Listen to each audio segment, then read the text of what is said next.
Pemirsa, Wakil Presiden Ma'ruf Amin meminta soal bacaan sholat tidak untuk dibercandakan. Menurut Wapres, pengucapan kata amin di dalam sholat tidak perlu diperdebatkan dan tidak boleh dimaksudkan sebagai salah satu pasangan capres-cawapres. Kayak kanak-kanak lah, urusan amin itu kan tidak berarti caleg ya, amin itu dari dulu sudah ada. Kalau orang bilang waladhdallin ya mesti amin ya. Terus apa diganti? Ya nggak mungkin lah. Dan itu semua orang tahu kok. Apa diganti qabul? Saya kira itu nggak usah lah kita soal seperti itu ya. Apa ya? Jangan seperti kanak-kanak lah kita itu alergi terhadap masalah yang sebenarnya ya bukan untuk itu kan. Amin itu bukan untuk calon itu.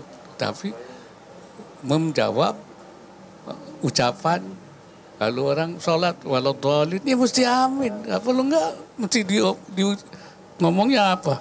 Iman apa dibalik begitu? Ya tentu tidak betul. Ya tetap amin. Saya kira sebaiknya tidak menjadi isu yang. Terima kasih.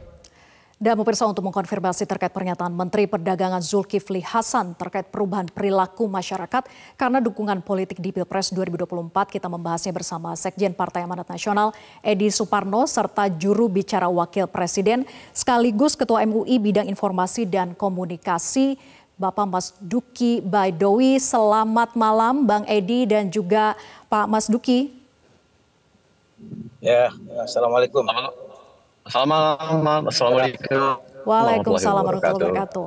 Baik, saya ke Bang Edi dulu. Bang Edi, dalam Rakernas Asosiasi Pedagang Pasar Seluruh Indonesia, Pak Zulhas menyatakan, saya keliling daerah, ada loh yang berubah baca Al-Fatihah, waladhdallin, kemudian ada yang diam sekarang. Nah kemudian diikuti pernyataan berikutnya, saking cintanya sama Pak Prabowo. Jadi apa maksudnya?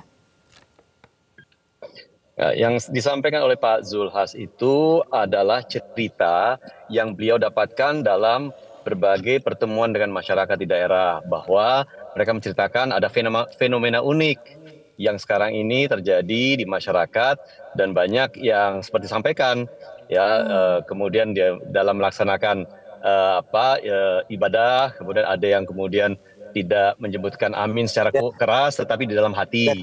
Betul, salah satunya ya, dan itu adalah salah satu di antara masukan yang beliau terima. Jadi beliau itu menceritakan apa yang sudah beliau alami, bukan ada pernyataan yang dibuat oleh beliau sendiri, bukan sebuah lelucon, bukan sebuah sindiran, apalagi penistaan. Jadi beliau itu sifatnya hanya menceritakan apa yang beliau dengar, apa yang beliau lihat, apa yang disampaikan oleh masyarakat kepada beliau dalam kunjungannya ke berbagai daerah. Jadi sifatnya hanya menyampaikan cerita itu. Dan ini yang perlu kami sampaikan kepada masyarakat, bahwa cerita itu disampaikan secara utuh oleh Pak Zul, namun kami kok menangkap ada berbagai pihak yang justru memanfaatkan cerita itu di tahun politik ini untuk kepentingan-kepentingan politik. Karena kami lihat juga ada ulama yang menyatakan hal yang kurang lebih sama, tetapi kok tidak dipersoalkan. Ketika ada petinggi, tokoh, ketua umum partai menyampaikan hal tersebut, ikan polemik. Nah ini yang ingin kami sampaikan agar beritanya berimbang dan masyarakat juga mengetahui bahwa hal ini perlu dikaji dan difilter secara bijak. Gitu. Oke. Saya ingin dalami soal penjelasan awal tadi ya, bahwa ini hanya cerita tentang kondisi di masyarakat yang ditemui. Jadi ini benar-benar bahwa Pak Zulhas punya datanya, benar menemui masyarakat yang saking cintanya sama Pak Prabowo, kemudian melakukan tahiyatul akhir menunjuk 2 jari dan tidak mengucap amin saat di akhir Al-Fatihah. Di daerah mana, Bang Edi? Begini, saya dengan Pak Zul itu kita berkeliling untuk kampanye partai, termasuk juga untuk kampanye pasangan calon kami. Ya, mulai dari Medan, Jambi, Pekanbaru, Palembang, Batam, kemudian Pontianak, Balikpapan, termasuk Indonesia Timur. Ya, tidak secara spesifik yang bisa disebutkan daerahnya, tetapi begini, saya perlu jelaskan ya. Yang disampaikan oleh beliau itu kan adalah sebuah cerita yang kemudian diteruskan. Jadi ibarat, dan itu kenapa kalau seseorang menceritakan sesuatu yang dia dengar dan dia alami, itu justru seakan-akan itu disalahkan, bahkan kesannya itu kok ada semacam persekusi, gitu loh. Ya ini yang membuat kami sesungguhnya heran. Padahal kalau itu disampaikan dan sudah disampaikan oleh ulama, oleh tokoh agama, itu kok biasa-biasa saja. Ya, dan ini yang membuat kami kemudian menjadi tanda tanya besar. Kok ini di tahun politik kalau yang berbicara itu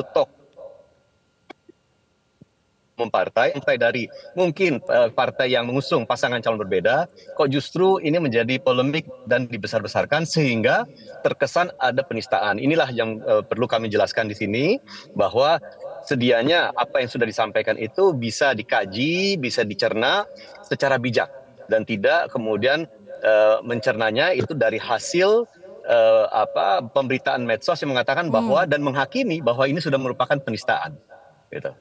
Oke, tapi Bang Edi begini, kalau memang ini ditemui langsung oleh Pak Zulhas di sana, tidakkah cerita itu kemudian ingin diluruskan oleh Pak Zulhas bahwa ketika seseorang misalnya pendukung begitu ya, saking tadi dikatakan bahwa cintanya dengan Pak Prabowo sampai gerakan sholat saja diubah-ubah begitu, apakah tidak kemudian Pak Zulhas ingin meluruskan, tapi malah menyampaikan hal ini ke dalam sebuah pidato? Ya, kalau memang itu diluruskan oleh beliau, kan itu sesuatu hal yang sudah terjadi ya. Jadi mungkin beliau menyampaikannya itu bahwa itu menceritakan suatu hal yang terjadi. Bukan beliau datang melihat suatu hal yang memang ada praktek seperti itu. Tapi suatu hal terjadi yang beliau dengar ceritanya. Jadi ini yang mungkin kami klarifikasi. Dan jangan salah juga, kalau tidak salah ada juga sebuah video yang saat ini juga beredar, di mana salah satu pasangan calon dalam Pilpres juga menyatakan hal yang kurang lebih sama gitu ya. Tetapi itu kok dibiarkan begitu saja tanpa ada kritikan, apalagi kritikan yang tajam dari masyarakat. Ya, karena faktanya saat ini yang mendapatkan respon ini adalah langsung dari MUI, yaitu pernyataan dari Pak Zulhas. Kemudian saya ingin menanyakan hal ini kepada Pak Mas Duki. Pak Mas Duki, tadi dikatakan oleh Bang Edi bahwa yang disampaikan oleh Pak Zulhas ini yang kita tahu bahwa viral di media sosial, kemudian ini adalah fakta yang ditemui di daerah-daerah, tadi tidak disebutkan spesifik, ada banyak daerah yang disebut begitu ya. Kalau ini hanya cerita tentang kondisi di masyarakat yang ditemui, kemudian tadi dikatakan bahwa benar-benar bahwa Pak Zulhas punya datanya, benar menemui masyarakat yang saking cintanya sama Pak Prabowo, kemudian melakukan tahiyatul akhir menunjuk 2 jari dan tidak mengucap amin saat di akhir Al-Fatihah. Apa komentar Anda Pak Mas Duki? Ya, jadi pertama saya kira saya ingin menegaskan kembali apa yang disampaikan oleh Wakil Presiden ya, karena saya sebagai juru bicara Wakil Presiden, yaitu bahwa perkara ini nggak usah diramaikan karena tidak banyak berguna ya di masyarakat untuk mempersoalkan ini lebih jauh. Nah, yang kedua, saya kira seperti yang dikatakan oleh Wakil Presiden bahwa ya yang namanya habis sholat membaca waladhdallin terakhir itu pasti amin dan tidak mungkin diubah itu. Dan kalau terjadi hal-hal yang sebagaimana yang dikemukakan tadi oleh Pak Zulhas ya dalam temuan-temuannya di lapangan, syukur alhamdulillah kalau misalnya Pak Zulhas kemudian menjelaskan duduk perkaranya lewat juru bicaranya atau oleh siapa itu, saya kira akan bagus karena itu akan mengklarifikasi. Atau juga mungkin bisa jadi itu adalah sebuah semacam sesuatu hal yang sebenarnya guyon ya, tidak serius misalnya seperti itu. Karena misalnya sebelumnya ya Kiai Anwar Iskandar di dalam acara Nahdlatul Ulama pernah bicara, sekarang ini kalau bicara amin gitu ya, habis baca Fatihah harus hati-hati, dan orang semuanya tertawa, maksudnya itu guyon saja sebenarnya. Nah, jadi dalam konteks guyon maka menjadi pertanyaan penting buat kita, Sebenarnya kalau misalnya tidak dalam tahun politik, apakah kita akan mempersoalkan secara serius seperti ini? Saya kira kok enggak gitu lah. Oleh karena itu, mari kita kembali kepada titik dasar kita bahwa antara tahun politik dan tidak tahun politik itu sebenarnya mestinya jangan dibedakan. Kalau kita memang tetap membangun persaudaraan, membangun ukhuwah, saya kira itu akan lebih penting daripada harus mempersoalkan hal-hal yang sebenarnya ya menurut saya nggak produktif sebagaimana yang digambarkan oleh Wapres ya. Nggak usah lah itu terlalu diperdalam. Mungkin ya apa namanya Pak Zulhas guyon, bahwa kemudian kalau guyon ada hal yang keliru ya mungkin ya syukur kalau beliau atau juru bicara beliau minta maaf. Tapi kalau misalnya tidak, dalam artian bahwa itu adalah sebuah fakta temuan misalnya di lapangan bahwa memang ada temuan seperti itu karena saking cintanya pada calon tertentu di dalam pilpres sehingga seperti itu misalnya, maka ya hal itu ya diungkapkan saja misalnya di mana gitu, sehingga dengan demikian clear. Syukur kalau misalnya ini tidak dibesar-besarkan. Kalau ini tidak dibesar-besarkan, saya kira juga tidak akan menimbulkan pro kontra sebagaimana yang selama ini terjadi. Terima kasih. Pak Mas Duki, saya ingin mengutip sedikit saja pernyataan dari Pak Holil Nafis yang mengatakan bahwa candaannya kering tidak lucu bagi sebagian orang, merasa agamanya dilecehkan atau bahkan ada yang menuntut minta maaf atau melaporkan, tidak pas disampaikan, jangan nyerempet-nyerempet agama. Apa komentar Anda? Ya, yang namanya orang melucu itu memang kadang-kadang dianggap lucu oleh audiens yang satu, tapi ada kelompok lain yang menganggap itu tidak lucu, bisa jadi begitu. Tapi apakah kemudian itu sampai pada satu definisi semacam apa namanya ya penghinaan terhadap agama? Saya tahu ya Pak Zul itu adalah seorang yang sangat taat beragama, setahu saya, seorang Muslim yang baik, sehingga mungkin tidak bermaksud seperti itu. Gitu. Tapi kalau leluconnya nyerempet-nyerempet agama, menarik-narik urusan politik ke agama, bagaimana Pak Mas Duki? Ya itu tadi saya katakan bahwa sebenarnya bukan hanya Pak Zul yang pernah menyatakan seperti itu. Kiai Anwar Iskandar yang sekarang menjadi Ketua Umum MUI juga pernah berpidato dan menyatakan lelucon seperti itu juga gitu loh. Tetapi yang nggak ada masalah sebenarnya. Karena waktu itu belum panas di tahun politik seperti saat ini. Ini kan memang sudah dekat dengan apa ya? Dekat dengan makin dekat dengan Pilpres. Sehingga setiap hal yang dianggap dianggap melenceng atau diinterpretasi melenceng di satu pihak atau kelompok yang lain menganggap enggak, itu bisa menjadi masalah. Saya kira itu ya di satu sisi memang ya namanya tahun politik ya begitu. Tetapi saya mengajak sebagaimana Wapres menghendaki, tidak semuanya dibawa ke arus tahun politik yang semuanya dipersoalkan. Karena nanti tidak produktif, apalagi ini masalah agama dan semua sama di antara yang lain itu adalah seorang Muslim yang baik, nomor satu, nomor dua, nomor tiga, semuanya sama, itu baik-baik semuanya. Gitu. Tanggapannya Bang Edi terkait dengan ada pernyataan dari Pak Holil Nafis bahwa bagi sebagian orang merasa agamanya dilecehkan atau bahkan ada yang menuntut minta maaf atau melaporkan, tidak pas disampaikan, nyerempet soal agama. Apa komentarnya? Apakah Pak Zulkifli Hasan akan meminta maaf sesuai dengan pernyataan ini? Ya, pertama mungkin perlu kita sampaikan bahwa bagi sebagian orang, warga masyarakat menganggap hal ini, berita ini wajar saja. Apalagi tadi saya sudah sampaikan dan saya sampaikan lagi di sini, sudah ada pihak lain justru datang dari kalangan ulama yang juga membahas ini, tetapi tidak menjadi polemik. Nah, jadi ini saya kira juga media perlu berimbang dan menyatakan hal yang serupa, gitu, bahwa ini tidak melulu datang dari Pak Zul, tetapi juga dari pihak lain, gitu. Ya, ini saya kira perlu ditegaskan di sini. Dan kedua, Pak Zulkifli Hasan menceritakan apa yang terjadi di masyarakat.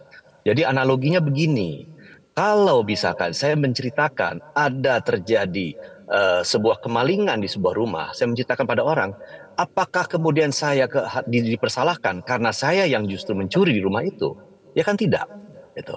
Apakah Pak Zul menceritakan hal tersebut, kemudian menyampaikannya, dan kemudian Pak Zul dipersalahkan karena menodai agama? Ya juga tidak. Gitu loh. Kan ini sebuah cerita.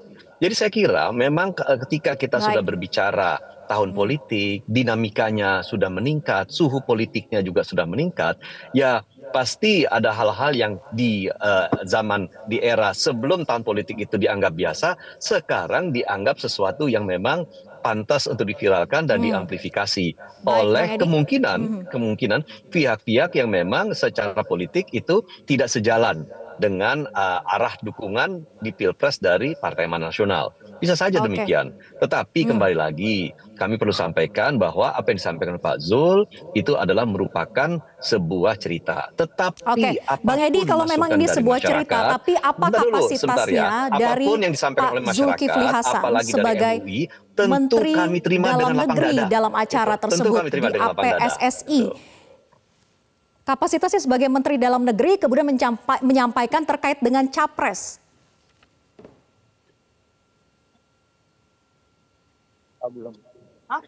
Bang Edi? Mohon maaf, bisa diulang lagi pertanyaannya tadi agak kapasitas Pak Zulkifli Hasan sebagai Menteri Perdagangan dalam acara APSSI tersebut kemudian membicarakan soal capres tertentu. Mengapa dalam pidatonya menyinggung soal Pak Prabowo, kemudian juga menyinggung soal hal ini, contoh yang tadi cerita bahwa dari daerah dan sebagainya?